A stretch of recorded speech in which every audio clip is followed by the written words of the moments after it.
Hi, this is Ali from Mobility Engineering, once again back with another question and answer series. We're up to Q&A number 3, which is very exciting. Keep the questions coming in, people. We love to answer your questions. The more questions we answer means the more people that are going to be safe out there, which then means we're basically going towards our mission and achieving our goals. So please keep the questions coming, we love them. So this question is regarding child restraints and baby seats. This one comes from Charlie at Hi for Baby down in Victoria. A little bit of a side note and a plug. Hi for Baby is a wonderful company down in Victoria. They also deliver child restraint training as well. They actually deliver the child restraint training that we've developed in partnership with us down there. And yeah, please feel free to look up Hi for Baby. They've got great products, great people, a great service, and a wonderful team to be working with. So thanks, Charlie, for the question. The question has been regarding headrests. Can you please clarify if headrests in vehicles, which is something like this, a head restraint, can be removed when installing a capsule or rear-facing car seat or even a forward-facing? We understand in boosters they must be there. So you've given a good point there. Great work, Charlie. So you've already shown that you know what you're talking about. So we will, I will clarify a few of the questions and answer them for you as well. So in regards to the headrest and the head restraint, the first thing is this little device here. This is a separate device which is to the back seat back. So this is the headrest or head restraint. Most of the time in the technical side of the industry, the engineers call it head restraint. Because what it is actually doing, it is designed so when you have an accident, you move forward and on the reverb, you whack into this. Your head will whack into it and it will restrain your head. So it will stop your head from flicking back and hopefully then avoid any neck injuries. And at the same time, it's nice and soft so it can hold, basically absorb some of the energy and protect what's valuable inside the head, which is the brain. So, should we be removing them when we're fitting baby seats like this one here? This is actually an interesting one, and it's also, and that's why I thought I'd do a video, it's also a very commonly done practice within the industry or fitting industry, and also a very common point of confusion and question. So first of all, headrests or head restraints, the number one most important thing to realise is these are a legal requirement within vehicles. So these have been tested to an Australian design rule, which is the federal rules for designing and manufacturing cars in Australia. There is a whole Australian design rule designed around head restraints. It tells you how strong they've got to be, how soft they've got to be, and what the dimensions are, where they're supposed to be located. All of those things are written in that one rule, all about the head restraint.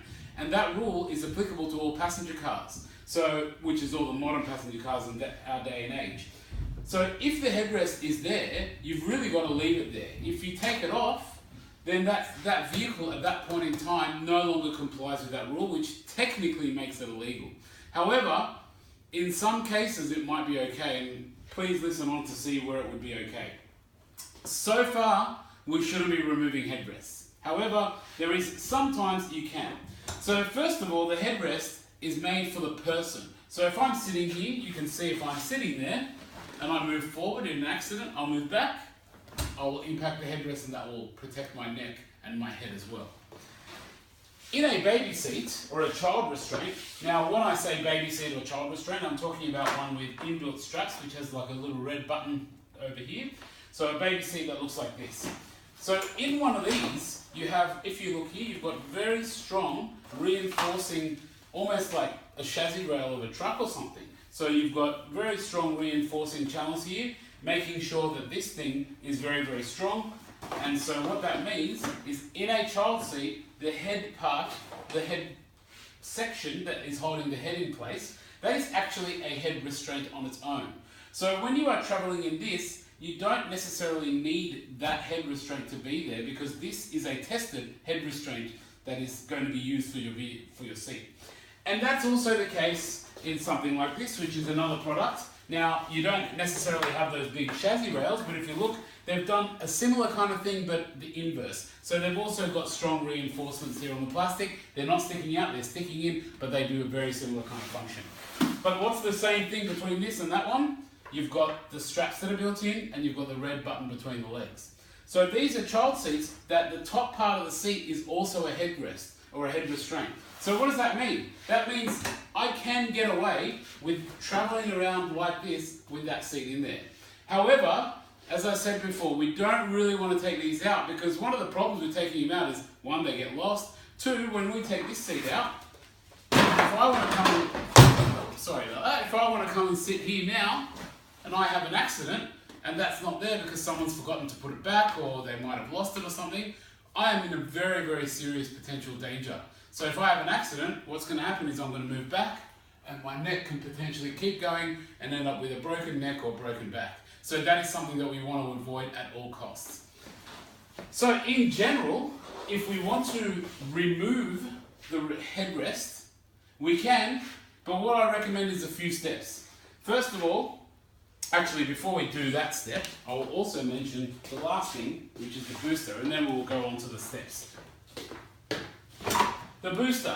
Now one thing that's different between this seat and that seat is you see this seat does not have the straps built in and it does not have a little red button between their legs over there. This is what we call a booster. A booster uses the seat belt and that's it. Now a booster, if you look at a booster, this is sort of flimsy plastic.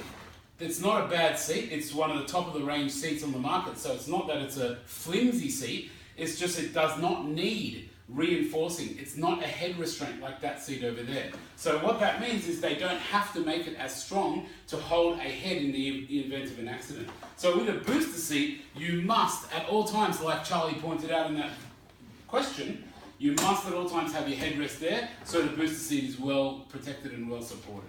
So I'll just move this booster seat inside and I'll talk about the things that we need to remember when we are fitting with the headrest and if we think we might need to move it. So as difficult and as challenging as it may be, if you can, try your best to fit it with the headrest or head restraint. If you need to remove the head restraint to fit the child restraint, that is no problem. You can do that. And what I would recommend is after the child seat is fitted, then the next thing you would do is, again, try your very best to put this back in while the child seat is in place.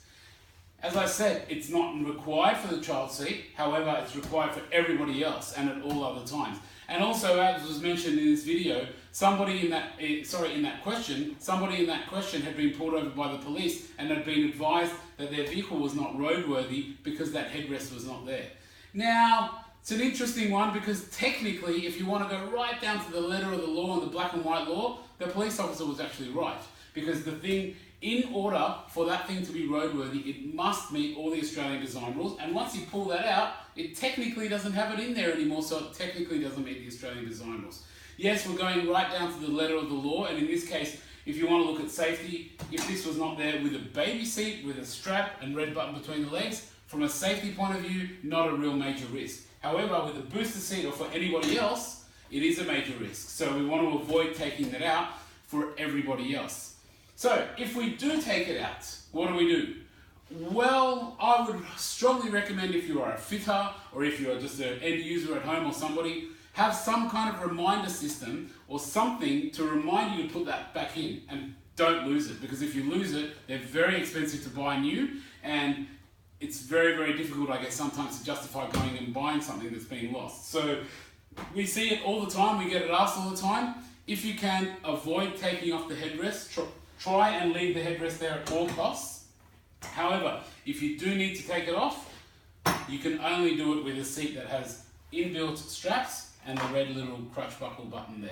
If it is a booster seat or if you're just sitting on your own, you must have the headrest there. It is very, very important for the safety of the person that is sitting there. Thank you very much for listening to our Q&A series. As I said once again, please forward through your Q&A questions and we will find the answers for you and we'll answer them in anything to do with child restraints, disabled restraints, transporting people all around the world. That's basically what we want to do. We want to give you your freedom and your independence back. So please ask any questions you want. We're here to answer them. Thank you very much and thanks for listening. Ali from Mobility Engineering.